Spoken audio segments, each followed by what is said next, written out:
আমি সাভারে সিআরপিতে যখন তাকে নিয়ে গিয়েছিলাম তখন তিনি শুধু বলেছিলেন, মাসুদ ভাই যদি আমাকে নিয়েও আল্লাহ তাআলা আমার সন্তানটাকে একটু সুস্থ করে দেয়, আপনারা সবাই মিলে একটু চেষ্টা করেন এবং তাকে যেন আল্লাহ জান্নাতুল ফেরদৌস নসিব দান করে।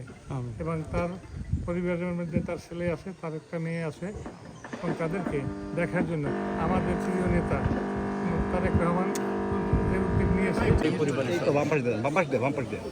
গতকাল রাত্রে মাননীয় অ্যাক্টিং চেয়ারম্যান আমাকে ফোন করেছেন, ফোন করে বলেছেন যে এই পরিবারটি বাংলাদেশের গণতান্ত্রিক আন্দোলনে অনন্য ত্যাগ স্বীকার করেছে। এই পরিবারের যে বড় ছেলে তাহসিন আল নাহিয়ান, সে জুলাই আন্দোলনে গুলিবিদ্ধ হয়ে আপনারা দেখতেই পারছেন পঙ্গুত্বের কাছাকাছি চলে গেছে। আবার দেখেন বাবা আমাদের এই দলটাকে এত ভালোবাসতেন, আমাদের প্রাণপ্রিয় নেত্রী, গণতন্ত্রের মাতা, আমাদের মমতাময়ী মা দেশনেত্রী বেগম খালেদা জিয়াকে ছেলে যখন এক জায়গায় পঙ্গুত্বের সাথে যুদ্ধ করছে, সেই সময় উনি চলে গেলেন দেশনেত্রী বেগম খালেদা জিয়ার জানাজায় অংশ নিতে। এ আসলে তো একজন সাহসী পিতা, একজন দেশপ্রেমিক পিতা। উনি ওখানে গেলেন, অপ্রত্যাশিতভাবে সেখানে উনি মৃত্যুবরণ করলেন। বিষয়টি আমাদের প্রিয় নেতা জনাব তারেক রহমানের গোচরে আসার পরে, অবগত হওয়ার পরে উনি ফোন দিয়ে বলেছেন এই পরিবারের পাশে দাঁড়াতে হবে। নাহিয়ানের ট্রিটমেন্টের যত রকমের ব্যবস্থা করা হোক, দেশ এবং বিদেশে ব্যবস্থা করা লাগুক, সেটা উনি করবেন। উনি বলেছেন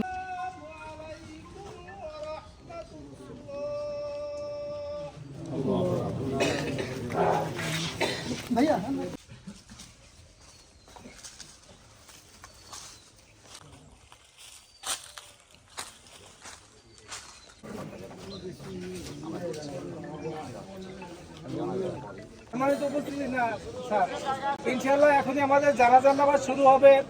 প্রতিনিধি পাঠিয়েছে, আমি ওখানে ছিলাম, কেন্দ্রীয় আরো অনেক নেতা গিয়েছে এবং টোটাল ইসলামে বাংলাদেশের এমপি প্রার্থী জনাব ডক্টর শফিকুল ইসলাম মাসুদ সাহেব এবং ঢাকা থেকে বিএনপি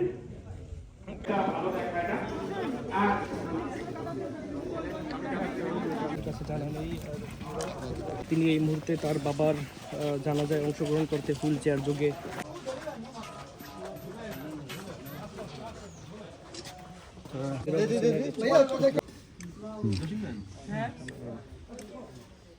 একটু পাশে দাও।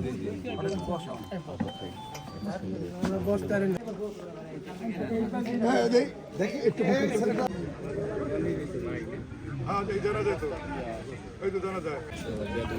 বিরক্ত মনে করে